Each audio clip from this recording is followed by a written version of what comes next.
Hi. Hi. I said hi. Hey. I'm typing. You're typing over there on my new gigantic monitor. My eyebrows look like a square. Your eyeballs look like a square. That's the eye autofocus. Well, let's see. I'll get it out of the way. Is it back on you? Yeah. Is it on me now? It's pretty fast focusing, huh? Yay. That's Sony. Okay. This is my trusty 28mm f2. What a weird lens, And right? trusty kid. And my trusty kid. Yay. I just wanted to make this little video to show this old lens some love. Might be a little long in the tooth, Lovey. but things that are a little older aren't so bad. Lovey. I want to compare this to this and this. And this. This is the Sony 35mm f1.8. I like this lens. This is the kit lens, 28-70. So 28mm, same focal length And as this what we're is? on right now, but this starts at 3.5. So is that what, a full stop down?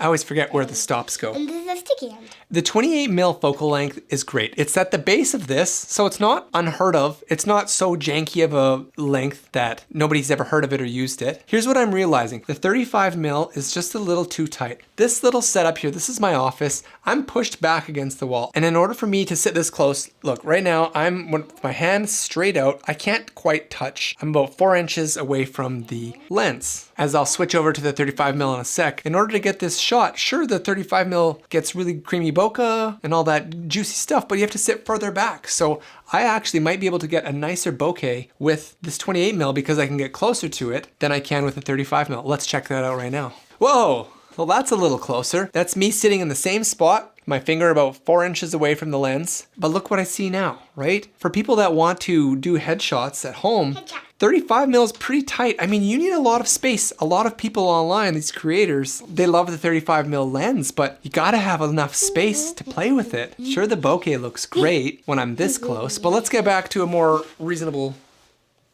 All right, can you still hear me now? I'm like 1.5 feet, 18 inches away now, just to get maybe that similar shot. Let's see what the bokeh looks like. Daddy, how do you go down? I'm typing. I just feel like I can't get the separation now because I'm sitting so much farther back. I'm closer to this stuff. It's still gonna have a little bit of distance between us, but the background is so compressed. Even if I look better than I did in my last shot, the background is just less interesting. For talking headshots, look at this cute little guy. This thing is small, it's sharp, it has incredible autofocus, it has a nice wide light. Putting this little lens on the Sony a7 IV, it's a pretty small format. Is that the right word? It has a small form factor. When I used to have my a6400 with the Sigma 16 lens, it wasn't a lot smaller than this. Now when I had that Canon R6 with the 35mm, that thing was chunky. It felt really good, but it was just a lot bigger than this. The clarity that you get with this little lens, I'm very impressed. I like them big. I like them chunky. I like them big. I like them chunky. When you buy new gear like a Sony a7 IV or whatever new camera that you want to get full frame lenses, right? At least I did. I spent most of my money on the great body, which I have no regrets with, but then it left my budget for lenses initially not super high. And that's why I found this little 28mm f2. Now going from a f2 to f1.8, what is that, like a third of a stop of light? I think I need a chart to check that out. Man, for the width, if you're just trying to get a full frame camera and you want a decent prime that looks good, has great autofocus, great for video, I would highly, highly suggest, if you're trying to save a few bucks, check out the 28mm f2. I got this one for 300 bucks Canadian. I mean, that's pretty reasonable for a full frame lens. Let's hop back to it.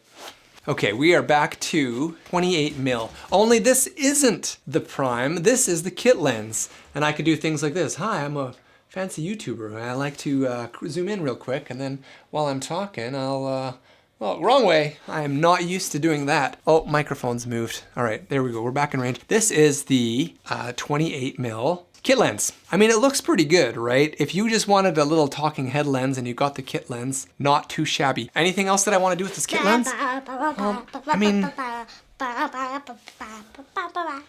I'm zoomed in. She was back there. I was just trying to look at the bokeh there. I guess the interesting thing about this I did a video versus kit lenses versus primes where I was team kit lens for starter people, you know. I'm sure if I was in a 24mm f1.2 or f1.4 right now, this would still just be blasted out. I'd be super bright. And that's the lens that I want. I mean, who doesn't want that? But it's like $18,000. In the meantime, is your audience gonna be happy with this quality as long as your content's good? I think so. Let me go back over. I'm gonna close the windows. I'll be right back. I'm Evan. I'm staying hold down. Hey, are you trying to steal my job? Oh, okay, this is interesting. All right, ISO.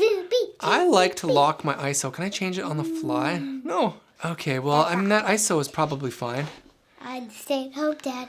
All right, I guess I'll leave it at auto ISO. Although I don't really like to go this high with the ISO. But that is proper exposure. Thanks, sweetie pie. Okay. Okay, here, let's look right in this thing. We'll do a test. Mushy. This is the 28mm zoom lens at f3.5. Okay, let's switch. Here, hold on. So we're back to the 28mm. Now, is it gonna look much different from the kit lens?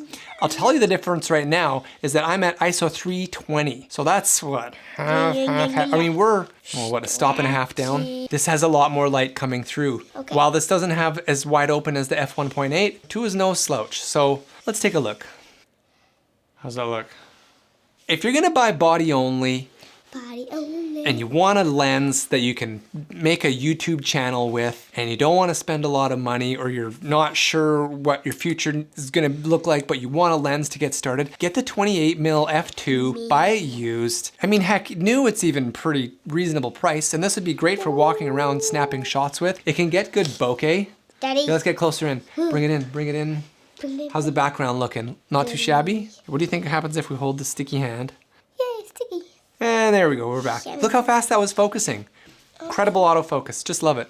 No, I have face autofocus turned on. Well, yeah, you can see the background. Look how close she is, and I'm nice and blurred. Well, not so much. Okay. Having sick kids is the worst. Yeah, it's the worst. I just wanted to show this little 28mm some love. Years later, going into 2023, it's a great lens. Got a kiss from her. That's Ruby, by the way. Yeah, my name's Ruby and I'm 5. Love this little lens. It's small, it's sharp, it's cheap, it's full frame, it has a small form factor, it's great on the go. If something happened to it, I wouldn't be that disappointed. I'm gonna keep it for a while until I'm gonna maybe save up for the 24mm f1.4, which is like $2,000. Just for what? Just so I can get a little bit blurrier of a background and have a little bit more light. As a noob YouTuber, it's great. It gets in enough light to make shots like this look fine, looks great in the daytime. I might do a more in-depth review soon, and then I can have more side-by-side shots versus the kit lens versus the 35mm. When you're outside and you have big separation with trees and things way in the back, this little thing looks great. Really happy with it. Nice to just have to just slap on there. I personally like primes. I don't mind hustling forward and back to get that shot. I like working for it. I'm still new into photography. I don't mind putting my time in getting better. I'm sure as you've done it for a long time, you just want that zoom to get that shot without having to do the work, but I don't mind the hustle. If you're a Sony shooter, if you just want some talking head stuff, this is great. One last thing I want to quickly talk about is that this width fits well on teleprompters. I'm not using a teleprompter right now, but I often do. And when you go too wide with like a 24mm, I'm using the Parrot teleprompter, which is affordable. I love it. I've bought bigger teleprompters, but I always go back to, I say this one like it's on that one over there on my shelf. Can you see it? Right over here somewhere.